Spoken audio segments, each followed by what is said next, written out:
Welcome to the Vega Pod. All right. I appreciate you guys tuning in. We're going to do something a little different today. We're going to be looking at a couple different study Bibles. Um, so two that I have, a couple that you can access online. There's actually one free one that is a full-blown study Bible. I found this a few years back. I noticed, at least I know for me, when I first started trying to do Bible study on my own, one of the challenging things was trying to figure out where to start, right? And where do I go? Um, where can I find resources, tools that are credible, that are going to help me learn, that are going to help me teach others, that are going to help me teach my family, teach my kids, help my wife.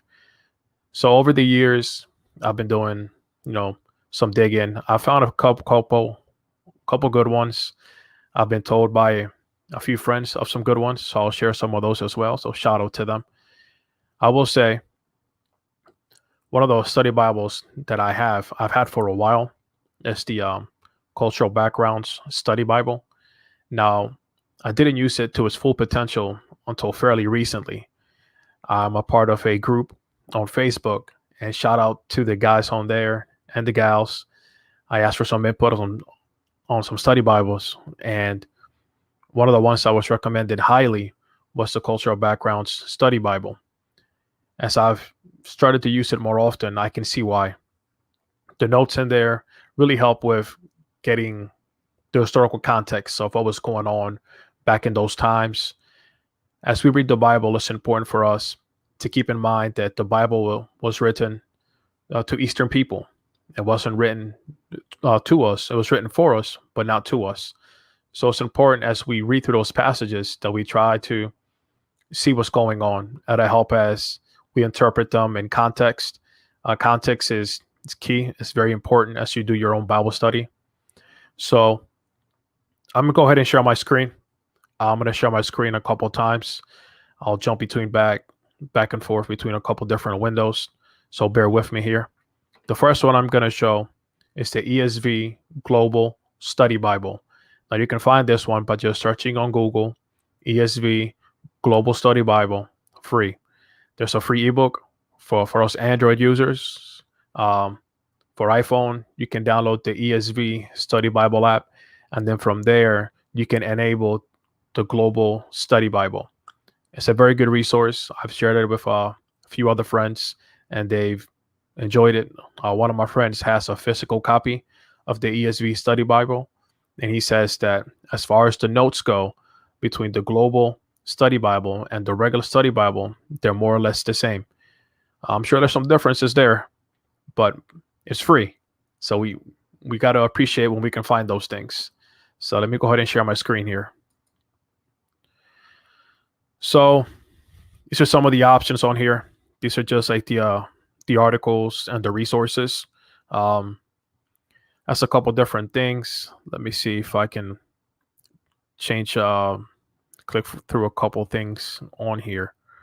Let me pull it up on my end. Give me a second. All right.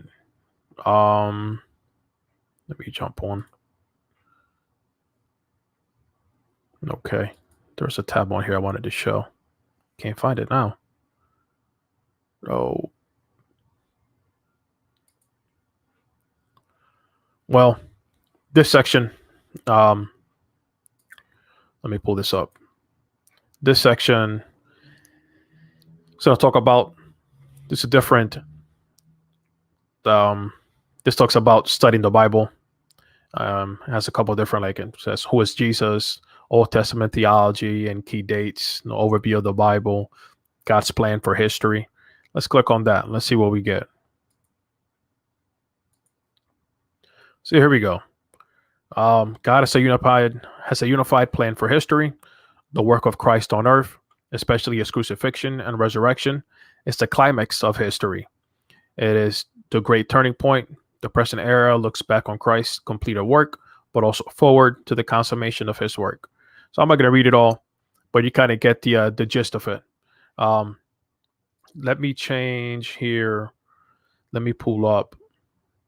Let's go to, you know what, I'm reading Isaiah right now. So let's look at some notes. I think I'm in like I'm chapter 45. Um, there we go. Here we have the text. If you click right here, this little cross-looking symbol, it'll take you to the notes. See, here we have some notes. Isaiah 45:1, a note on his anointed. It says, this letter became a specifically messianic title, referencing Daniel 9:25-26, though it was not that in Isaiah. Here it denotes Cyrus as God's instrument for his purposes, a reminder that God rules all things. All right.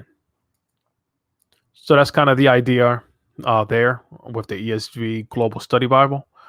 I am going to stop sharing briefly here and let me share one of my other screens or tabs, I guess, so we can look at a couple different study Bibles here. Bear with me. All right.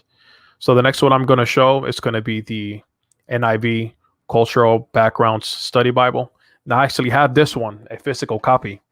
I have it in the New Revised Standard version of the Cultural Backgrounds Study Bible. I've looked through this a little bit, not too much. For me, it's easier to study it on the phone just because I'm on the go a lot, or, just if I'm in the middle of my day, I have a couple of minutes and I can look through it. I like to do that. So let me go ahead and share my screen.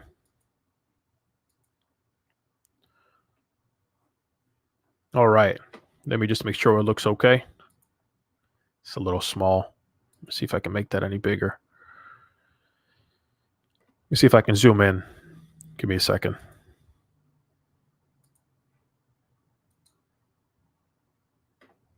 Yeah, I don't know if it's gonna. Oh, here we go. Text size. All right, that should look better on your end. Let me jump back and see. Let's zoom in a little bit more. Hold on.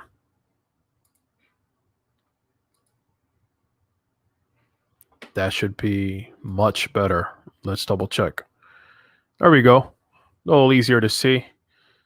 I guess I can always just jump to one page. Let me see if that makes a difference. Does it look any better? Smaller? It's about the same. Let's just leave it with the 2 pages. At least you can see more of it in one shot. I'll zoom in one more time. So there we go. Get to see some of my notes. So you can see that I do use it. All right. So this is some notes on Isaiah 43. I'm going to jump back here. Give me a second. All right. So I don't want to spend too much time on this one, since this is one of the ones that you have to buy or pay for. Now, I didn't pay much for this one. The physical copy was, I think, a little under $20. It's a hard book, so it's not the easiest to carry. But for a lot of these digital study Bibles, they go on sale quite often. When I think I bought this one, it was $4.99. $4.99. That's a bargain right there. One of the sites that pushes out a lot of these deals on books, so Gospel eBooks. I'll put the link in the description. I've actually gotten a few books that way, and some of them have been really good. Some of them a little hit and miss. But if you're looking at books that you want to get, this is a good place to look, because if they come on sale, you can buy them there. I've gotten a few books that way. Some I have read, some I haven't read. Anyway, so this is kind of how this one looks. So this one works a little different. Let me jump back. So this is the text. It's Isaiah 43. So you have the verse numbers here. If they're lit up like a blue or like a purple, you click on it, and then it'll take you to the notes. So each verse does not always have a note, but the notes that it has are very in-depth. I mean, just look at this one, Isaiah 43:10. It's saying, it quotes the verse, "Before me, no God was formed, nor will there be one after me." Ancient Near Eastern theogonies, accounts of the origins of the gods, are usually structured around generations of gods in family relationships or formed by some other physical means. All right. Like I said, I don't want to share this screen too much because this one you have to buy. It's not free. So I want to be fair. Um, let me jump back and let me see if I can pull up one of these other ones. Um, hold on.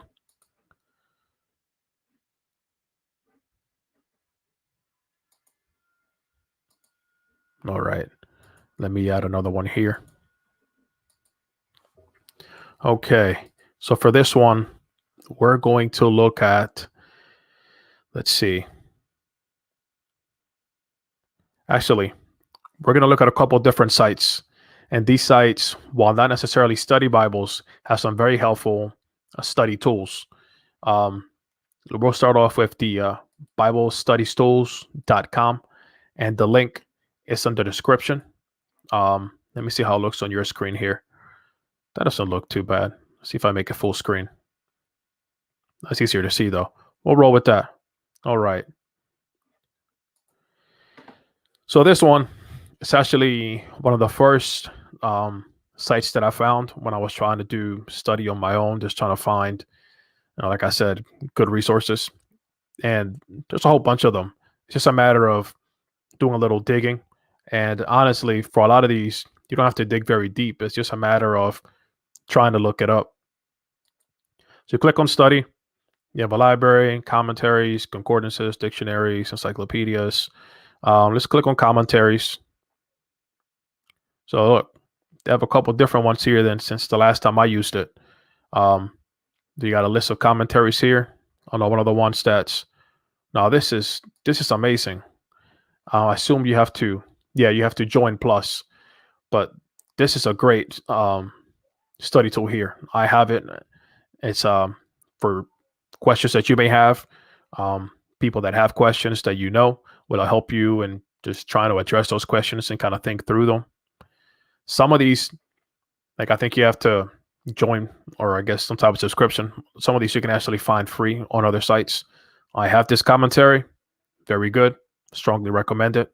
But anyway, Matthew Henry's commentary. Now this is one that's used by a lot of different pastors, preachers, teachers, for your own Bible study. It'll be very helpful. So let me pull up. So I'm reading in Isaiah. Let me scroll down, see if I can find something from Isaiah here. Let's go to Isaiah 44. So here we go. So we got verses 1 through 8, verses 9 through 20, and he just breaks down chunks of the text. And this is a concise version.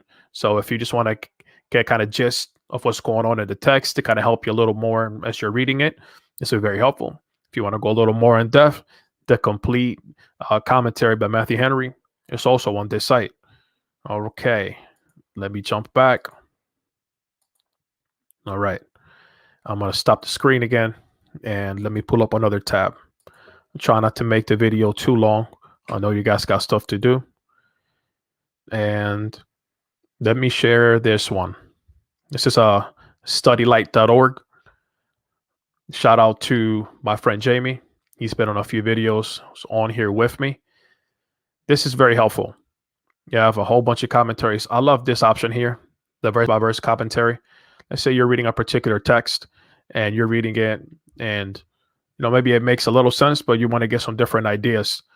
You can type in the verse here, chapter and verse, I'm sorry, and you get a couple of different views without having to jump back and forth. You can compare right from there.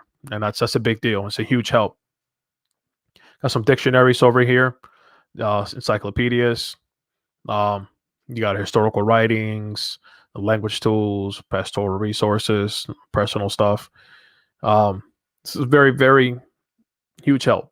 Let me click on this one, Baker's Evangelical Dictionary. Let's see if it'll let me pull it up. Okay, so let's just click on. Let's go with Theology of Acts.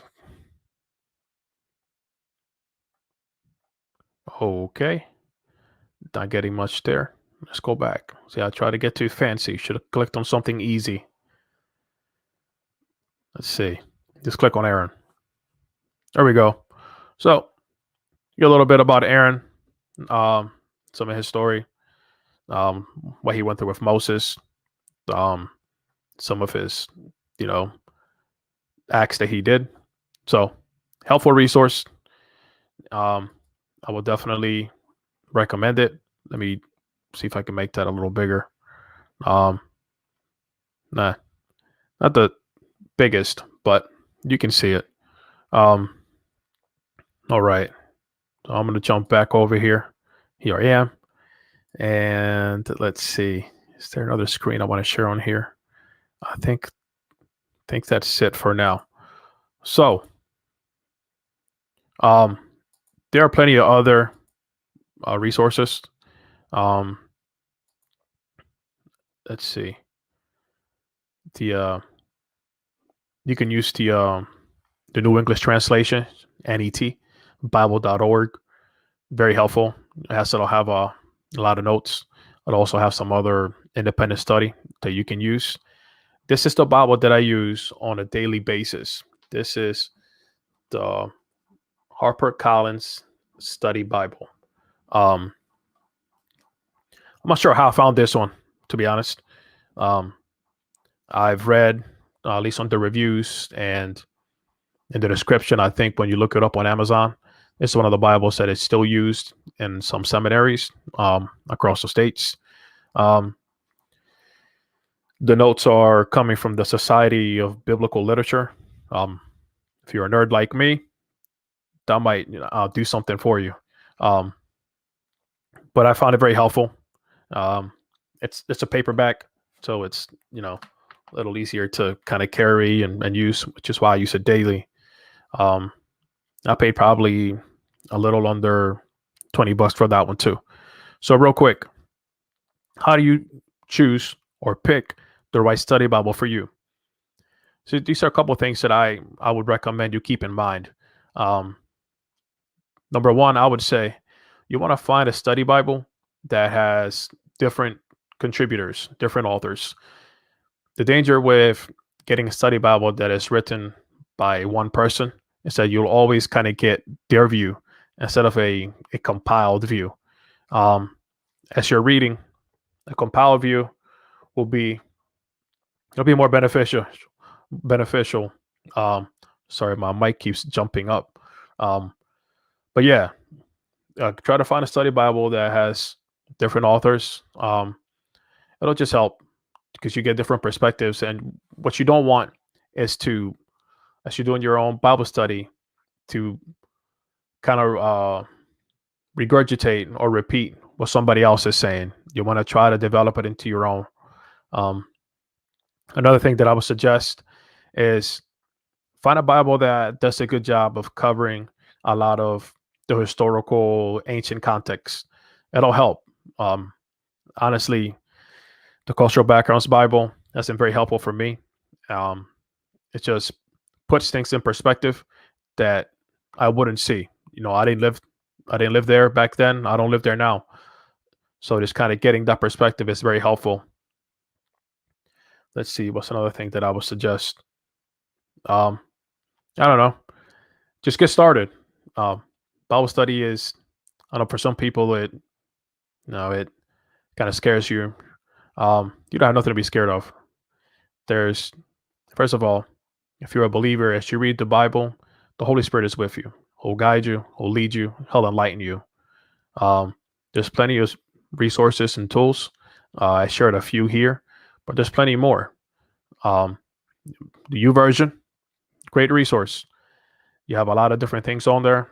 You can find a lot of plans that will help you as you read the Bible, will help maybe explain some text.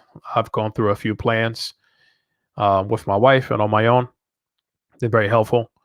Um, Anyway, it's really all I got. Um, I don't have too many other things to kind of show. I have a few things coming up.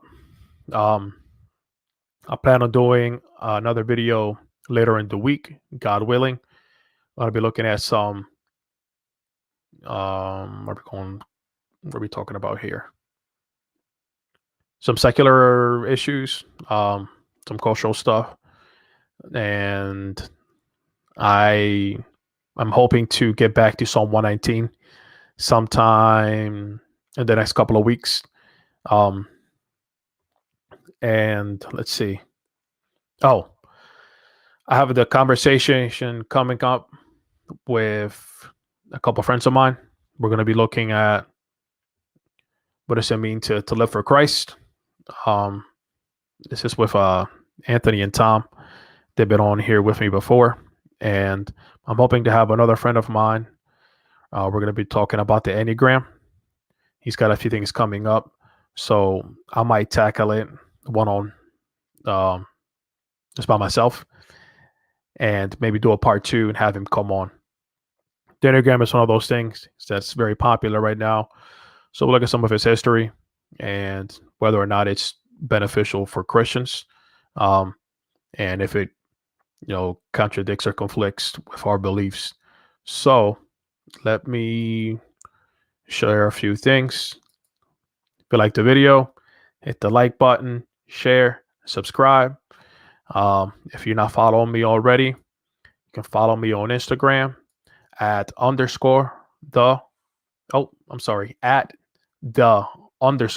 Vegapod. I appreciate you guys tuning in. I'll catch you guys next time. Have a blessed day.